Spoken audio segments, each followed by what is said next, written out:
It's the Ross Tucker Football Podcast.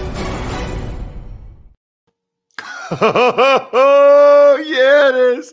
But it's not just any Ross Tucker Football Podcast. It's a Wisdom Wednesday presented by DraftKings, America's #1 rated sportsbook app. Awesome DFS app as well. Already only 2 days away from having a new Spread the Word winner via social media.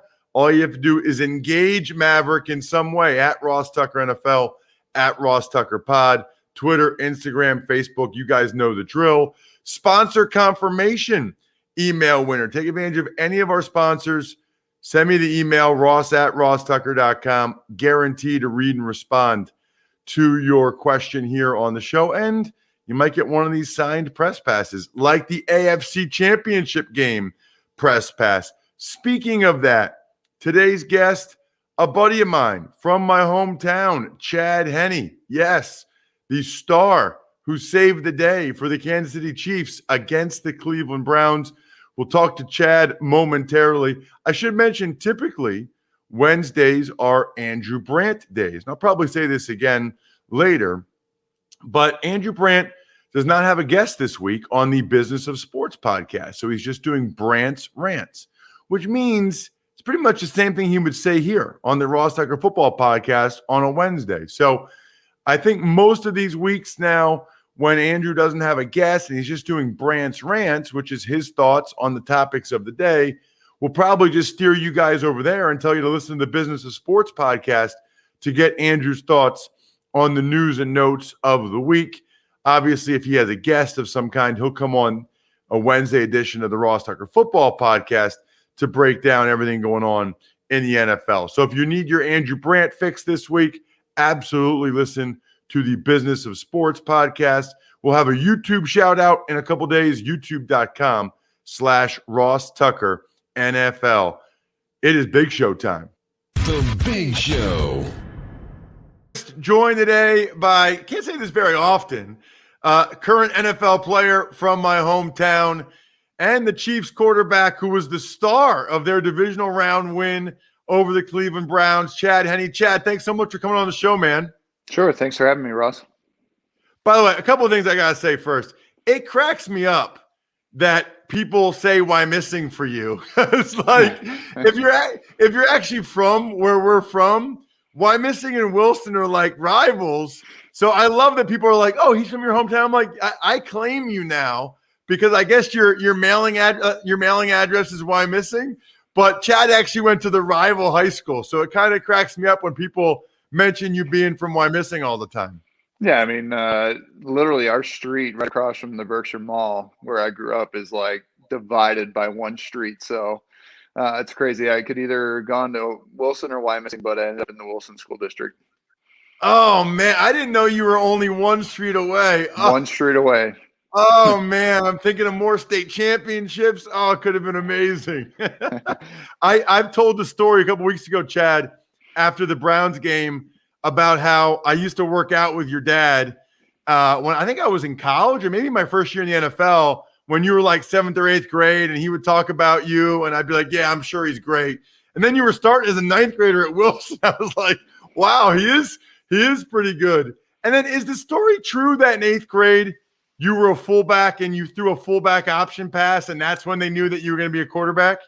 Yeah, I mean, it was crazy. Obviously, Wilson has 2 junior highs, Central and Southern. And, we played our rival Southern, and Contafio was in the stands watching, seeing what kind of talent he had for the next year. And, throw a halfback or fullback pass, for 40 yards for a touchdown. And the next morning, Contafio was like, hey, come up to the gymnasium. We're going to work you out, throw you, groom me as a quarterback. And my dad was like, what the hell? Like, quarterback? Come on. But, the rest is history. And, he converted me and he helped me, become who I am. That is unbelievable. And so your dad wasn't even down with it at first? I mean, I think he was just like, because quarterbacks are, envisioned as, wimpy guys, kind of not the tough linebacker, running back that I've, grown up to be. So he was like, well, at least can he play defense? And Contafio was like, we'll see, if he actually plays freshman year. And actually started I was going to start at outside linebacker until they actually converted me full time to quarterback during training camp. So my dad was excited about that, but then he was like, "All right, you need to play defense." But Catafio was like, "No way, no way." That I love. So you had never played quarterback before? Never. So the first game of your life starting at quarterback was for Wilson High School in 9th grade.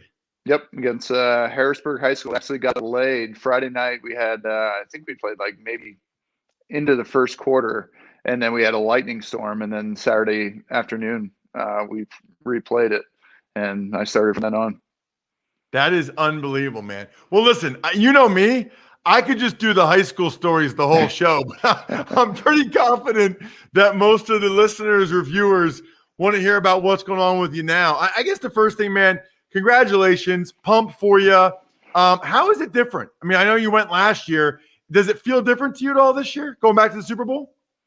Yeah, I mean, I think for me, being injured last year in the preseason and trying to fight my way back and finally getting back, midway through the season. But this year to, actually be in it, go through training camp, be around, be on the sidelines, getting the suit up again, and obviously get an opportunity in the Cleveland game. It's definitely a great feel. We have, a lot of similar guys on our team. So we felt like, we were, destined to get to this point. And obviously, we knew it was going to be a tough road, but we're excited, and I'm excited to be a part of it. And great to get back to Florida and play another Super Bowl. All right, so that you kind of touched on it, but I want you to go a little bit deeper. What you did against Cleveland, I'll get into the specifics later, but getting in the Super Bowl, and if you win it, will it mean more to you this year because of the vital role you had in that Cleveland game, do you think? Yeah, I think so. I mean, anytime you put your self out there and you actually get an opportunity to play, even in Week 17 when I played against the Chargers. So even though we didn't come up with a win, I felt like that was a defining moment. At least give me preparation to go into the Cleveland game and be in the game again, feel the offensive line, the pocket, and really prepared me for that game as well. It was awesome, man. It was awesome for me to see you come in and play well. I know a lot of people. I guess I'll start with the scramble. I mean, I was praising you on Twitter because the play before you took that sack, which is the smart play there. Like, you don't throw an incomplete pass there. You take the sack and make them use the timeout. That's significant. 3rd and 14. I remember, Chad, in high school, you ran a lot and you were a good runner. And I remember watching one of your first games at Michigan. I was like, man, he looks a lot slower against those dudes than he did in high school. But when you started running against Cleveland, I was like, no way. And then you just kept running. I haven't watched the coaches' tape to see where their linebackers were. But when you took off, did you think you had a shot to get 15 yards in the first down? Well, I didn't think I was going to get 15 yards, but I was going through my progression and felt kind of everything closed down to my left. And, I got out and I was like, man, there's actually a lot of space out here. I looked at the chains, got a quick glimpse of that. And for some reason, the guy that tackled me was kind of like boxing out a receiver, Demarcus Robinson. I was like, man, he's just going to let me, at least have a chance to get this. So I just lowered my shoulder. I mean, once I got about 2-3 yards away, I was like, you know what, let's just take a leap and see if I can get this. And, I felt like I was close, but obviously my elbow was down a little bit short. But at least set us up for the last play of the game. So I can't believe that Andy called that. I'm extremely impressed. Obviously, because a lot of things can go wrong, like you could have a bad throw or Tyreek could drop it or whatever. What does it mean to you that Andy felt confident enough in you in that situation to have you throw it on 4th and inches as opposed to punting it or quarterback sneak or what any of the other options? Yeah, I mean, I really appreciate his confidence. I've said before in a lot of interviews that we prepare Saturday nights for those situations. Patrick has his plays, I have my plays, and then it's kind of a group effort with the coaching staff if they like to play as well. And we've gone for it all year on 4th down. Coach Reid has a lot of confidence in our offense, and for me to be in there and not change, I really appreciate that opportunity, and we really like to play and felt like we could get it. So that kind of leads me to my next two questions. Andy Reid. So how many? I mean, this is your 13th year, Chad? 13th, yep. And third team, fourth team? Third. Yep. Third. Miami, Okay. Jacksonville, and Kansas City. Got it. Okay. So then you've had a bunch of coaches, though, because you had multiple in Miami, you had multiple in Jacksonville, obviously. What makes Andy so good? I mean, I think his communication factor, I mean, as a player's coach, any quarterback that's ever played in the system has success. His ability to adapt to who's under center is tremendous. I think, he understands what they like. He researches film on previous teams. Like even when I started in week 17, they were pulling out Jacksonville, things I did in Miami that I actually, did in my career, and he implemented into the offense. Obviously, similar concepts, but a little of our twist that we run in Kansas City. But he studies that, and as a quarterback, you appreciate that. And he gives you the tools to the offense. He lets you flip all the switches, getting in and out of plays, and it's just a lot of fun to be in. And then the next one is sort of similar, I guess. I saw Dan Orlovsky is a buddy of mine, the former quarterback.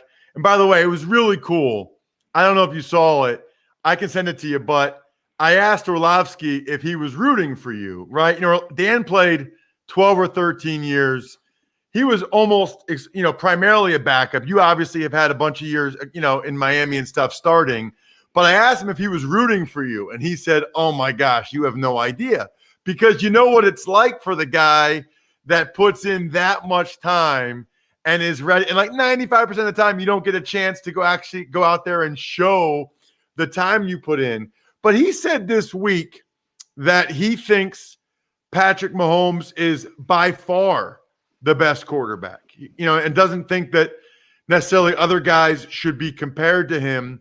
Do you agree? And what is it about him that makes him by far the best quarterback? Well, I think anytime you're with a guy, I mean, you're definitely biased, but, I think he's, the best. Obviously, he still has many years ahead of him, talking about Tom Brady, Aaron Rodgers, all these guys, but he has the ability to be the best. And his preparation, I tell everybody every time he comes in every week, he, takes similar notes, very detailed notes. It's just a routine that he has, his hard work that he puts in. His first year in 2018 when I was with him, his leadership qualities as a quarterback, I feel like in this league, you kind of grow into that leadership quality. From day one, since I was there, he's been a tremendous leader, very vocal, shows his physicality, obviously, and his work ethic, but he's a great leader as well. And there's not many qualities he doesn't have. I mean, we see his rocket arm, his playmaking ability, his creative plays. He can definitely be the best. And I appreciate his hard work. I appreciate his leadership. And he's made me grow. Even though I'm 35 years old right now, he's made me grow as a player in these last 3 years as well. Wow.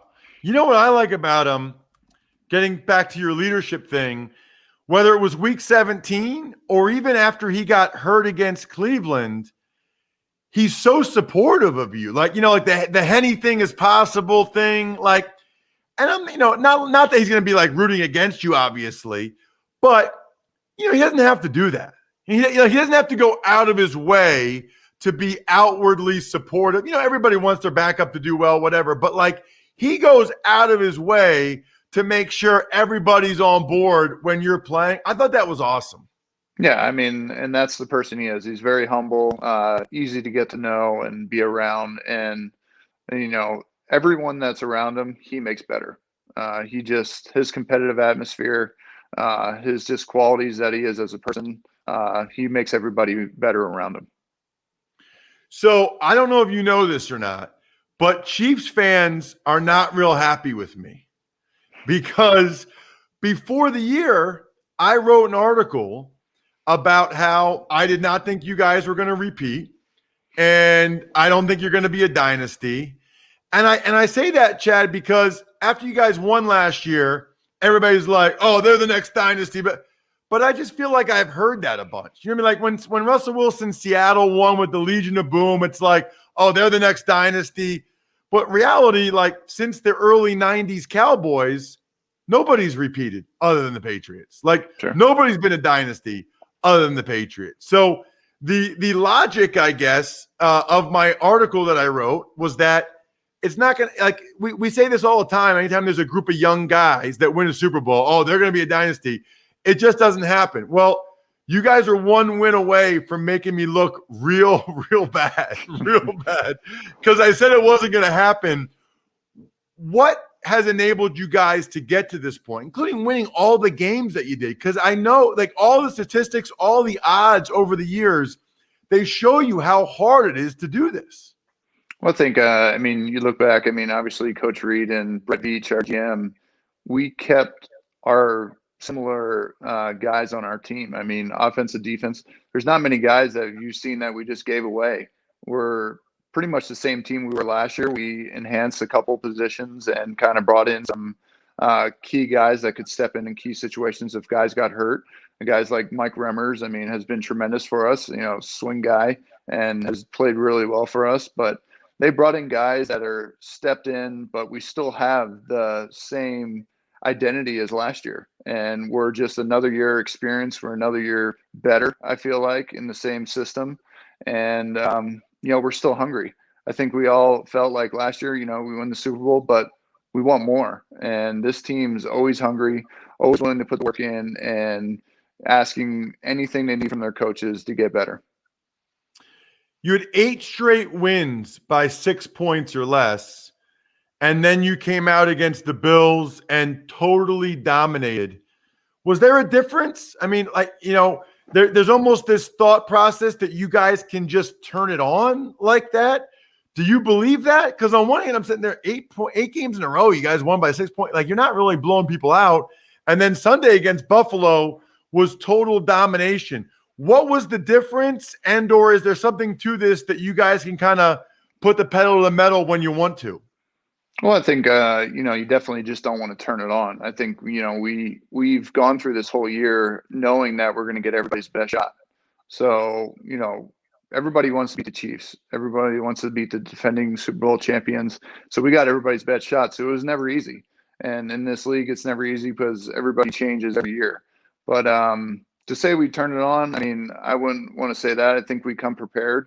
I think we know we're going to get everybody's best shot, and we want to give everybody our best shot. But, you know, against Buffalo, I felt like we just had a mindset. Like, we wanted to play hard-nosed football. We knew they were going to bring the energy, the mentality, but we got to match it each and every Sunday. And I think we've done that all year, and hopefully we can do that again next Sunday. Anything you can do to put into words what Brady's done, you know, being at a 10th Super Bowl. I know when you were getting recruited, I don't know if you talked to him or whatever, but I know that, you know, you've obviously are familiar and friends with Tom. I mean, I don't know. I mean, dude, even his face looks younger now. I don't know what the TB12 thing is, but I'm going to start doing it because he looks unbelievable. Can you put into words sort of the fact that he's there again, especially, you know, with a new team and a new group of guys? Yeah, I mean, obviously, you know, with all his success, the Patriots has been tremendous. But then to leave a whole new and become a new atmosphere for him in Tampa Bay, new teammates, everything, not a, you know, preseason to go through, it's unbelievable. And that shows his leadership qualities. It shows his work ethic. And that's why they called him the GOAT. I mean, he's done this and he comes to a new team. Not many guys done it. You know, Joe Montana tried to do it with Kansas City after San Francisco. You know, a lot of guys have tried to do it, but never had success. And this guy has done it. And it's a credit to him and his coaches to buying into what he's used to. And I think you saw their struggles in and out throughout the year. But once they got to, you know, come together as a team, as listening to Tom, listening to the coaches, and coming together as one, they've done an unbelievable job. Last one, Chad. Is it true that the only social media you have is LinkedIn? That's correct. Okay. Yep. When and why did you set up the LinkedIn page? I don't know when I did it. I want to say maybe 3-4 years ago I set it up. And to be honest, I just like reading some of the just the business aspects of it. I want to hear about people's stories. I want to hear about their careers rather than all the hoopla that goes around, and the politics get into a lot of this stuff. And I just never felt like I wanted to get into it. I just wanted to hear true stories, true business things, and things that inspire me later in life as well. How many like friend requests or whatever? How many people after the Browns game? How many people reached out? Like, did you get any cool requests, or did you not even look at it? Yeah, I mean, I scroll through it, but at the time, I mean, Chris, there's over 100 plus things. You know how you have a connection, it's like 500 plus connections, and you can't top that, right? It tells you how many connections you have, but you really can't top the 500 plus. So there's definitely more in there. I mean, obviously, anything possible with Patrick putting that out there, a couple T-shirts going out there, Hennessy, the drink, sent me a bottle of Hennessy with an engraved thing. So, I mean, LinkedIn has done pretty well for me, and I'm happy with it. I'm happy with the people on it, and I appreciate all the support.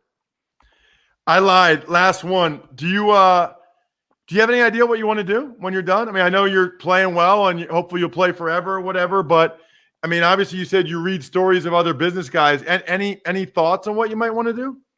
Yeah, I think I'll move back to Pennsylvania. That's where our home is in Sinking Spring, and I'll just try to train quarterbacks, try to build my clientele there, help out the community there, and maybe just help out at Wilson High School. Coach football, help out with my son's team, my daughter's teams. But I want to be involved in my kid's life for sure. But definitely help out in a quarterback atmosphere. Oh, man. You will be able to clean up, man. You will be able to clean up doing that. Chad, thank you so much for the time. Really appreciate it. Really proud of you. Really happy for you. Good luck on Super Bowl Sunday. Appreciate it, Ross. Thanks for having me. Bri, it's crazy. I can't tell you, okay, how crazy it is that Chad Henne's first game playing quarterback was against Harrisburg High as a ninth grader for Wilson High School. Like the first time he ever played the position. Harrisburg High is one of the top 10 teams in the state every year. So is Wilson. He had never, and Harrisburg High has some like straight up killers. Like those kids do not mess around. I mean, for him to have his first time playing the position, be at quarterback in ninth grade, I mean, it's hard to describe to people unless you're from around here just how amazing that is. Speaking of amazing, right now, my boys over at 1-800-Flowers have a crazy offer for you guys, my listeners. 24 multicolored roses for $29.99, or upgrade to 24 red roses for $10 more. I think you can make an argument either way. You can make an argument for the multicolored for $29.99 or red for Valentine's Day. I get it. It's an unbelievable offer. Look, you guys know how I feel. I get these for my mom, my mother-in-law, my wife, and I did get them for both of my wife's grandmothers for every Valentine's Day and every Mother's Day. One of my wife's grandmothers passed since the last Mother's Day. So I only bring that up to say I am really glad that I sent them flowers every Valentine's Day and Mother's Day. I am really glad I sent her those flowers. And I feel the same way about her other grandmother, her Oma, and I feel the same way about her mom and my mom. You'll never regret it. You'll always be glad that you helped to make them feel special and have a visual reminder for a couple weeks that they look at that somebody thought enough of them to get them flowers. It's awesome. To order 24 multicolored roses for $29.99. Did I include an extra 99 in there? Did I just say $29.99.99? That'd be a lot of money. Nope. Just $29.99. I can assure you. It's not $2,999.99. those would be very expensive flowers. Anyway, to upgrade 24 red roses, only $10 more. Go to 1-800-Flowers.com, click the radio icon, enter code football. That's 1-800-Flowers.com, code football. This offer expires Friday. Tux Takes. Morning, Ross. Let's start with Alabama wide receiver Devonta Smith. He declines to have his height and weight measured at the Senior Bowl. Right, because that's like the only knock against him is that he's not real big. Devontae, I mean, first of all, everybody already knows, bro. Like, everybody already knows that you're not real big. And, I mean, he's not going to get taller between now and his pro day. So I don't understand what the deal is with not getting the height measured. And then on the weight, that almost makes me a little concerned that for his pro day, he wants to try to like bulk up or something, you know? Dude, just be who you are. You're an awesome football player. The difference between you weighing 174 and 183, nobody's going to care. I mean, I think people have kind of realized that stuff is a little overrated anyway. We've seen some lighter guys. Hollywood Brown's like $160 or was when he got drafted in the first round. So I wouldn't sweat it, Devontae. Tux Takes. Packers CEO Mark Murphy, quote, "We're not idiots. Aaron Rodgers will be back." Well, so the question is really whether or not Aaron Rodgers wants to be back. I mean, obviously the Packers aren't moving on from the MVP of the National Football League. But based on the comments that Rodgers had made, there's some speculation about whether or not he wants to be back there. Tux Takes. Ross, here's the quote from Aaron Rodgers. "No reason to think I won't be back, but there are no absolutes in this business." So Aaron went on the Pat McAfee show, as he does every week. And yeah, I mean, I look at it and that quote, it's pretty obvious. I think he wants to be back. But I think he also wants the organization to probably give him a new contract. He's making $11 million a year, less than Patrick Mahomes. So even though he's got 3 years left, I think he wants a contract upgrade, realizing he might only have 3 years left of playing football. And also, I think he'd like to see the organization be a little bit more aggressive, get after it a little bit more, and be more aggressive, sort of like the Bucs were when he went down there, when Tom Brady went down there to Tampa. I think that's what Aaron Rodgers would like to see Green Bay do. Tux Takes. Seattle Seahawks have a new offensive coordinator. It is Shane Waldron from the Rams. So this is like the best of both worlds, right? You get a guy in Shane Waldron who was the passing game coordinator for the Rams, who does a really good job of marrying up the run and the pass, the play action, which I think best suits Russell Wilson. And you also are taking away from one of your division rivals. That's a win-win. Tux Takes. Speaking of the Rams, general manager Les Snead says that Jared Goff is, quote, "a Ram right now in this moment." Man, he went out of his way to make it clear that Jared Goff might not be a Ram. I mean, he could have refuted a lot of things, but he's like, he's a Ram now. It's a beautiful mystery. There's a lot of things that could happen this offseason. I think they probably realize that Jared Goff will be their quarterback and that they're not going to be able to trade him. But maybe I think they're just sending a message to Jared Goff that they need him to play better, that whatever his preparation is, whatever he does in the off, that they need more. They need him to play better. I think that's what the organization is trying to do more than any other, because it's not real feasible financially to move on from him. Tux Takes. The Los Angeles Chargers have a new OC. It's Joe Lombardi from the Saints. So Joe's an awesome guy, number one. Number two, what I like about this for Joe Lombardi, the Saints are kind of an unknown now with all the speculation that Drew Brees will retire. It's kind of like what happened in New England this past year. You lose that first ballot Hall of Fame quarterback, all bets are off for how good the team's going to be. And maybe they'll bring Jameis Winston back, or maybe it's Taysom Hill, whatever. But that doesn't necessarily mean that they're going to have nearly the same level of success. I still think they'll be pretty good. But then he goes to the Chargers, where he gets to be OC rather than quarterback coach and gets to work with Justin Herbert. That's a good deal for Joe Lombardi. Tuck's Takes. Last news item of the day, the Washington football team promotes intern Jennifer King to be the full-time assistant running backs coach. Right, which makes her the first black female to be a full-time coach in NFL history, which is awesome. Absolutely awesome. And a couple things on that.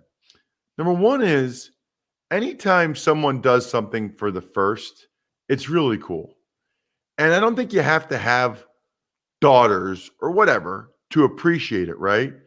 But I guess I look at it like, I don't know, maybe one of my daughters would want to be a head football coach someday, or maybe they'd want to be a GM. And so it's nice to know that some of these barriers, some of these stepping stones are being accomplished. These barriers are being knocked down. And maybe there is more of a chance for them to accomplish that. Now, knowing my daughters, I think it's highly unlikely that either one of them would have those goals. But you want to feel like anybody's goals are actually achievable. So kudos to Jennifer King for accomplishing this. Now, I guess the flip side, Bri, is I don't remember I don't remember when I was playing, I don't remember there being an assistant running backs coach, or at least that being a full-time position. But some of these teams have hired so many coaches now that maybe they do have assistant running back coaches positions. I don't remember that, but that's a long time ago now. It's like 13 years, and some of these teams have a lot of coaches. I mean, a lot. That'll do it, by the way, for a Wisdom Wednesday edition of the Ross Tucker Football Podcast. Even Money Podcast and College Draft are both already posted from yesterday.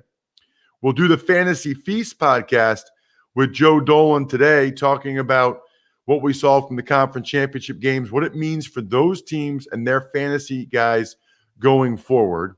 And we'll start to get his thoughts on some of the prop bets for the Super Bowl. Fantasy guys are always awesome for prop bets, which is cool. So that'll be later today.